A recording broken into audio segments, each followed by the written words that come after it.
അടുത്തടുത്ത് വലിയ വലിയ തട്ടിപ്പുകൾ നമ്മൾ കാണുന്നുള്ളൂ, സൈബർ തട്ടിപ്പുകൾ. അതിലൊരു പ്രധാനപ്പെട്ട തട്ടിപ്പ് നമ്മുടെ മുഖ്യമന്ത്രിയുടെ പേരിലുമുണ്ട്. പ്രത്യേകിച്ച് ജാഗ്രതയുണ്ടാവണം എല്ലാവരും. നിങ്ങളുടെ മൊബൈൽ ഫോണിൽ മുഖ്യമന്ത്രി ഇതാ ഒരു സ്പെഷ്യൽ ഓഫർ തരുന്നു. 3 മാസത്തേക്ക് നിങ്ങളുടെ മൊബൈൽ ഫോണുകൾ റീചാർജ് ചെയ്ത് മുഖ്യമന്ത്രി തരുമെന്നൊക്കെ പറഞ്ഞ് ചിലർ വാട്സപ്പിൽ ചില മെസ്സേജുകൾ അയക്കും.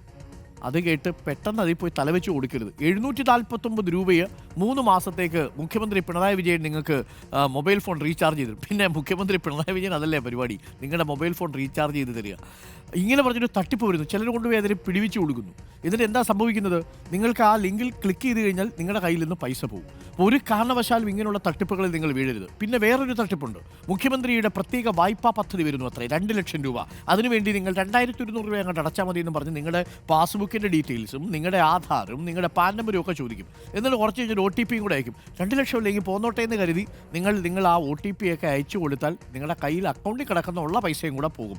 അത് മാത്രമേ ഉള്ളൂ. മുഖ്യമന്ത്രി നിങ്ങൾക്ക് റീചാർജ് ചെയ്ത് തരാനും വായ്പാ പദ്ധതിയൊന്നും നിലവിൽ ഉദ്ദേശിച്ചിട്ടില്ല. അത് ഉദ്ദേശിക്കുന്ന സമയത്ത് സർക്കാരിൻ്റെ ഔദ്യോഗിക ഏജൻസിയും നമ്മളെപ്പോലുള്ള വാർത്താമാധ്യമങ്ങളും ഉത്തരവാദിത്വത്തോടു കൂടി അറിയിക്കും. പ്രിയപ്പെട്ട പ്രേക്ഷകർ, എളുപ്പം കിട്ടും, ഫ്രീ ആയിട്ട് കിട്ടും എന്ന് കരുതി ഇത്തരം തട്ടിപ്പുകളിൽ പോയി തലവെച്ച് കൊടുക്കരുത്.